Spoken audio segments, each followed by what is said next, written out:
Experience बताता हूँ। मैं यहाँ पे तकरीबन क्यों 2 से ढाई या साल के आसपास आया था, और बिना किसी जॉब एडवाइज़र, बिना किसी कंसल्टेंट के थ्रू मैं आया था। अगर आप लोग यहाँ आने की सोच रहे हो तो आप लोगों ने गूगल वगैरह पे बहुत सारा रिसर्च किया होगा। तो मैं आपको कुछ बेस्ट टिप्स बताने वाला हूँ कि यहाँ पर कैसे आना और आपने यहाँ पे कैसे जॉब लेनी है। क्योंकि बिना जॉब के आप यहाँ पर आओगे, कितना टाइम रहोगे या वापस चले जाओगे, आपको एक श्योरिटी नहीं होगी। तो आप बिना जॉब के भी आ सकते हैं, बट मैं प्रेफर करूंगा कि आप बाहर से एक बार जॉब ढूंढें, महीना 2 महीना 3 महीना कुछ ट्राई करें। हो सकता है आपको एक अच्छी जॉब भी मिल जाए। तो यहाँ पे जैसे मैंने कहा कि मैं 2 साल पहले आया, किसी एडवाइजर के थ्रू नहीं आया, बट कुछ तो आपको इंटरनेट पे अप्लाई करना पड़ेगा, तभी आपको जॉब मिलेगी। तो सबसे पहले मैं आपको बताता हूँ कि कौन सी वेबसाइट एक रेप्यूटेड वेबसाइट है। मैंने भी वही यूज करी ऑलमोस्ट। जो भी कंसल्टेंट्स हैं उसी के थ्रू ही अपने रिसोर्सेज को लेते हैं, चाहे वो एम्प्लॉयर्स हों, चाहे वो रिक्रूटर हो, या कोई भी वैकेंसी आई हो, तो वो इन्हीं जॉब पोर्टल्स पे आती है। तो सबसे पहले पहले आपने जाना है seek.co.nz, seek.co.nz। अपना टाइम लगाओ कि आपने इस पे प्रोफाइल कैसे बनाना है, क्योंकि जो भी आपको मिलेगा, जो भी जॉब मिलेगी, आपकी प्रोफाइल के बेस पे ही मिलेगी। एक तो आप यहाँ से बाहर हो, तो पहला इंप्रेशन क्या है, वो आपका रेज्यूम। और रेज्यूम आपने बनाना है 2 पेज या 3 पेज का, उससे ज्यादा आप मत बनाओ। ये नहीं कि जैसे मैं इंडिया में था, मेरा खुद का रेज्यूम 8 पेज का हो गया था एक दिन। हर प्रोजेक्ट, हर एक कहानी में अपनी रेज्यूम में लिख देता था, वो सब नहीं करना है। एक बहुत ही अच्छे स्नैपशॉट्स अपनी प्रोफाइल के लिखो, आप उस रेज्यूम में लिखो, और कुछ भी फेक मत लिखो। जो आपने काम किया आप वही लिखो। और जिस जॉब से रिलेटेड आप अप्लाई कर रहे हो, उसी जॉब से रिलेटेड आप लिखो। अब जैसे कोई एक मैनेजर बना कहीं पे जा करके, ठीक है, वो मैनेजर 10 साल के एक्सपीरियंस के बाद बना, बट उसको मैनेजर का काम कर तो 1 साल हुआ है। अब वो क्या करता है, वो पहले लिख देता है कि उसने कहाँ से अपनी जॉब शुरू करी, पूरी कहानी के साथ, पूरा अपना 10 साल का एक्सपीरियंस नहीं। आप अपना 1 या 2 साल का एक्सपीरियंस शो करो, और बाकी बहुत कम कम लिखो, आपने किस किस कंपनी कंपनी में काम किया, क्या क्या प्रोफाइल था। ये नहीं कि सारे सारे प्रोजेक्ट्स डालते जा रहे हो, मैंने ये किया वो किया। 2 से 3 पेज का रेज्यूम, प्लस एक चीज और जो यहाँ पे बहुत ही ज्यादा देखी जाती है, वो है कवर लेटर। जब आपका रेज्यूम पूरा बन गया, आपने अपना प्रोफाइल बना दिया, कवर लेटर जरूर बनाना है। और कवर लेटर के लिए आप या तो गूगल पे सर्च करो, या आप किसी प्रोफेशनल की हेल्प ले सकते हो, या कोई आपके रिलेटिव्स वगैरह हैं, कुछ अच्छी कंपनीज में काम करते हैं या इस इंडस्ट्री में काम करते हो, तो आप उनसे हेल्प ले सकते हो। अगर आपको मेरे से कोई हेल्प चाहिए तो आप मेरे को नीचे कमेंट डाल सकते हैं, मैं आपको कुछ अच्छे लिंक्स भेज दूंगा वेबसाइट्स पे। कुछ फ्री बिल्डर्स भी हैं जो कि कवर लेटर्स और रेज्यूम वगैरह बनाते हैं, और वो बनाने के बाद आपसे कुछ 200-300 रुपये चार्ज करते हैं, आपको 4 या 5 रेज्यूम्स बना करके डाउनलोड कर सकते हैं। और ये दोनों चीजें जो आपने बनानी है वो एनजेड फॉर्मेट के ऊपर बनानी है, क्योंकि हर कंट्री का अपना एक अलग फॉर्मेट होता है। अब जैसे आप seek.co.nz पे डालेंगे, तो वो जो वेबसाइट है उसके अंदर कुछ टूल होंगे जो कि किसी एक पर्टिकुलर टाइप का रेज्यूम को रीड करते होंगे। आपका प्रोफाइल कितना ही अच्छा हो, अगर उस फॉर्मेट में नहीं है तो वो आपको पढ़ने ही नहीं देगा। ठीक है, तो आपका वो रेज्यूम ही हो सकता है रिजेक्ट हो जाए। तो दो चीजों पे आप ध्यान देना। और सीख की एक अच्छी बात ये भी है कि आपके पास अगर अपना वर्ड फॉर्मेट में रेज्यूम नहीं है, तो आप उनके फॉर्मेट, उनके टेक्स्ट फॉर्मेट में अपना रेज्यूम बना सकते हैं। तो वो आपको जरूरी भी नहीं आपको पूरा का पूरा अटैच करना, आप उन्हीं के फॉर्मेट में बना लीजिए।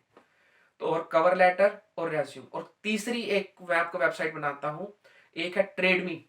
अगर आप देखें तो ट्रेडमी यहाँ पे बहुत ही फेमस वेबसाइट है, उसके बहुत सारे काम है। जैसे ट्रेडमी प्रॉपर्टीज करके है, ट्रेडमी सेल्स करके है। जैसे फेसबुक के कुछ ग्रुप्स होते हैं, आप कुछ सेल कर सकते हैं, बाय कर सकते हैं, ट्रेडमी पे भी आप कुछ भी खरीद बेच सकते हैं, यहाँ पे कार्स वगैरह भी। फिर उसमें एक सेक्शन आता है ट्रेडमी जॉब्स का, वो भी एक बहुत अच्छी वेबसाइट है, रेप्यूटेड वेबसाइट है। अगर आपके पास कोई अनस्किल्ड कैटेगरी के जॉब्स है तो हो सकता है आपको उस वेबसाइट पे ज्यादा मिलेंगे।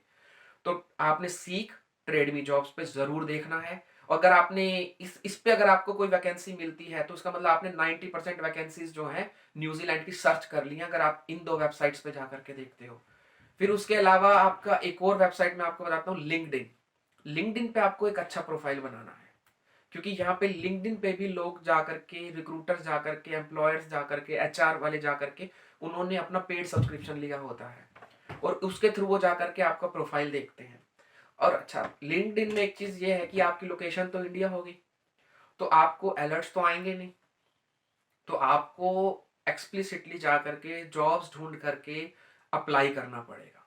या फिर आप लिंक्डइन पे जाके सर्च लोकेशन या अपनी सर्च चेंज करो। तो ऐसी फेक चीजें आपको कुछ नहीं करनी है। आपको यही बताना है कि आप इंडिया में हो, आप न्यूज़ीलैंड के पास आपके पास जो भी वीज़ा या पीआर है या रेज़िडेंसी क्लास वीज़ा है, और अब आप जो है अपनी वहाँ पे जॉब्स ढूँढ रहे हो, ये आपका प्रोफ़ाइल है। तो आपने लिंक्डइन पे भी काम करना है। तो आपको मैं इस चीज़ को बार-बार रिपीट कर रहा हूँ ताकि आपके दिमाग में आ जाए, और इस 3 चीज़ के अलावा मुझे नहीं लगता कोई और तरीका है अगर आपको कोई जॉब मिलेगा। पहली चीज़ सीक जॉब्स, दूसरी चीज़ आपकी ट्रेडमी जॉब्स, और तीसरी चीज़ लिंक्डइन। जब आप कुछ जॉब्स को अप्लाई करते हो तो मोस्टली यहाँ पर 1 वीक के अंदर आपको रिक्रूटर का रिप्लाई आ जाता है। अगर आपको कोई रिप्लाई आ गया, या फिर तो आपको रिजेक्ट करेगा या आपको हो सकता है सिलेक्ट कर लेगा, जो भी आपका प्रोफाइल है। जब आपको कोई रिप्लाई आता है तो मेक श्योर कि आप उसका रिप्लाई का आप भी एक रिप्लाई करें। मोस्टली आपको जो भी रिप्लाई आएगा वो एक ऑटो रिप्लाई आएगा किसी वेबसाइट के थ्रू। ठीक है, जैसे आपने सीक के ऊपर अप्लाई किया तो आपका सीक से आएगा रिप्लाई, बट उसके अंदर एक ईमेल आईडी भी लिखा होगा कि किस रिक्रूटर का क्या ईमेल आईडी है। तो आप उसको एक थैंक यू ईमेल भेजिए कि thank you for selecting my profile. Next चीज, आपने अपने आप को रेडी करना है कि आपको करियर स्विच, या जिस लोग उसको करियर मूव भी कहते हैं, या प्रोफाइल स्विच कह सकते हैं, कि आपने वो स्विच के लिए रेडी रहना है। अब ये स्विच का क्या मतलब है? मान लो आप एक टीचर हो वहां पे इंडिया के अंदर, तो ज़रूरी नहीं आपको यहाँ पे टीचर की ही जॉब मिलेगी। हो सकता है टीचर की जॉब के कोई क्राइटेरियाज हो, आपको कोई यहाँ पे कोई कोर्स करना पड़े, कोई स्टडी करनी पड़े, तब वो आपको एक रोल देंगे कि आप टीचर के लिए यहाँ पे क्वालिफाई हो, क्योंकि हर हर एक कंट्री का एजुकेशन सिस्टम अलग होता है। डजेंट मैटर कि आप मैथ्स के टीचर हो या साइंस के टीचर हो तो आपको यहाँ पे जॉब मिल ही जाएगा, ऐसा नहीं है। फिर आप कोई भी जॉब यहाँ पर आकर के करो, साथ में अपना वो कोर्स पूरा करो, चाहे वो पार्ट टाइम हो या फुल टाइम हो, या आपने वीकेंड्स पे किया या इवनिंग क्लासेस में किया या ऑनलाइन किया। सारा कुछ यहाँ पे ऑनलाइन भी है पढ़ा, बहुत सारी यूनिवर्सिटीज़ हैं। आप अपना वो कोर्स पूरा करो, उसके बाद आप अपनी प्रोफाइल में वापस जा सकते हो। और एक यहाँ पे जो चीज़ को आपने देखना है, लोकेशन। आपने किस लोकेशन के ऊपर जॉब अप्लाई करना है। मोस्टली यहाँ पर जो जॉब्स हैं वो ऑकलैंड के अंदर हैं, और कंट्री की बहुत सारी पॉपुलेशन, शायद मेरे ख्याल से 35 या 40% पॉपुलेशन तो ऑकलैंड में ही रहती होगी। तो मोस्टली आपको जो भी जॉब्स के ईमेल्स आएंगी, जब आप सर्च करोगे आप देखोगे कि वो ऑकलैंड में ही है। और जो दूसरी लोकेशन आएगी वो आएगी वेलिंगटन। वेलिंगटन जो यहाँ की कैपिटल है, वहाँ पे बहुत सारी गवर्नमेंट की भी जॉब्स हैं। मैं भी जब कभी अप्लाई करता था तो मुझे वहाँ पे दिखती थी वो जॉब्स। और जो तीसरी लोकेशन आएगी क्राइस्ट चर्च आएगी, फिर एक लोकेशन आएगी क्वींसटाउन आएगी। जैसे अगर मान लो आप किसी टूरिज्म इंडस्ट्री के अंदर हैं तो मोस्टली आपको शायद क्वींसटाउन की जॉब्स होंगी जो आपको दिखेंगी पोर्टल के अंदर। वो मैं आपको नहीं बता सकता, आपको अपने प्रोफाइल से सर्च करना होगा। अगर आप सॉफ्टवेयर की जॉब्स ढूंढ रहे हैं तो आपको ऑकलैंड या वेलिंगटन में ज़्यादा दिखेंगी।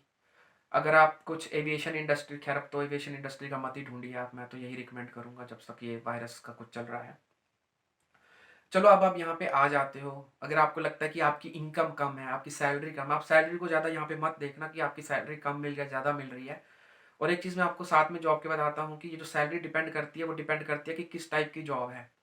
उसके बारे में बताता हूँ। यहाँ पे कुछ पार्ट टाइम जॉब्स होती हैं, कुछ कॉन्ट्रेक्चुअल होती हैं, कुछ फुल टाइम होती हैं।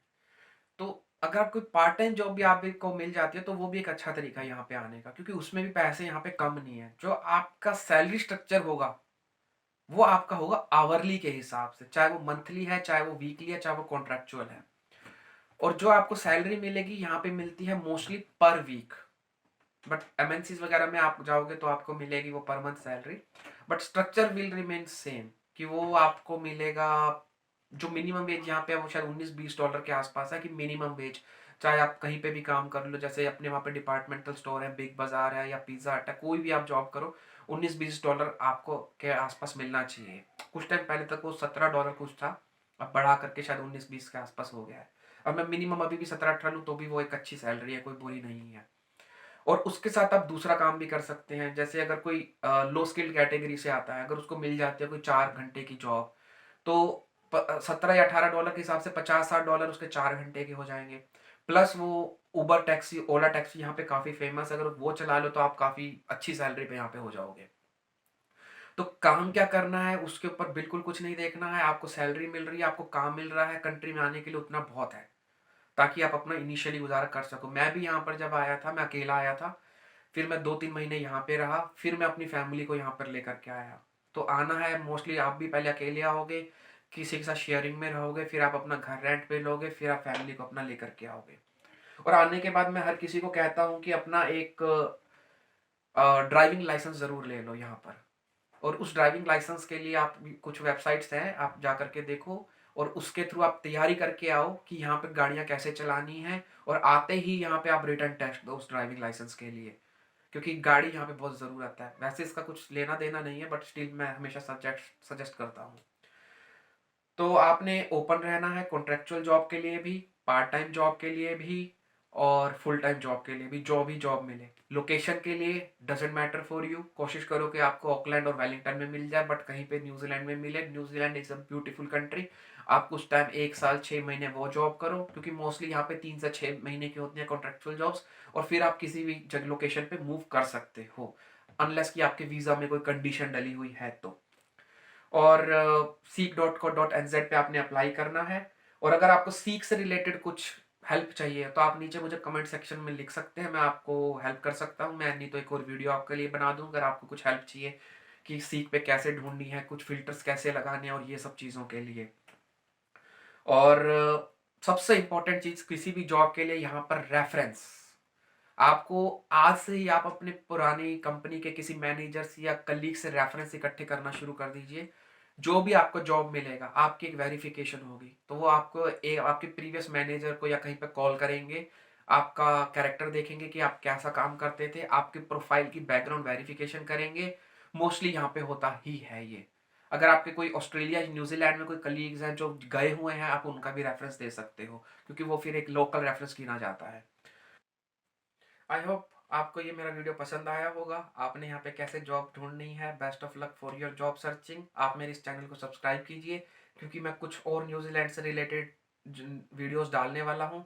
जैसे वीडियोस ये आपको कैसे वीज़ा मिलेगा या रेजिडेंसी रहेगी, या मेरा एक्सपीरियंस कैसे रहा, मेरा रेजिडेंसी का एक्सपीरियंस कैसे रहा, कैसे मैंने अपनी फैमिली को माइग्रेट किया, कैसे मेरी वाइफ ने भी यहाँ पर आकर के जॉब ढूंढी, 2 महीने के अंदर उसने भी अपनी जॉब सिक्योर कर ली। तो ये सारी एक्सपीरियंस मैं आपके साथ शेयर करने वाला हूँ, और इसलिए आप मेरे चैनल को सब्सक्राइब करें। और कुछ मैं लिंक्स नीचे दे रहा हूँ डिस्क्रिप्शन में, आप उन पे जाएं, आपको काफ़ी सारी फ्री हेल्प मिलेगी। और ये सारी वेबसाइट जो है ये न्यूजीलैंड की लोकल वेबसाइट्स हैं, और उनमें से कुछ गवर्नमेंट की भी वेबसाइट्स हैं जिन पे आपको कोई फेक इन्फॉर्मेशन नहीं मिलेगी। और मेरे वीडियोस के बाद मुझे लगता है कि आपको कहीं पे भी किसी भी कंसल्टेंट के ऊपर पैसे खर्च करने की जरूरत नहीं है, क्योंकि मोस्टली इन्फॉर्मेशन मैं आपको आपकी ही लैंग्वेज में दे रहा हूँ। और अगर आपको जो भी इन्फॉर्मेशन चाहिए तो आप नीचे कमेंट सेक्शन में डाल दीजिए, मैं कोशिश करूंगा कि 24 घंटे के अंदर उसका रिप्लाई कर दूं।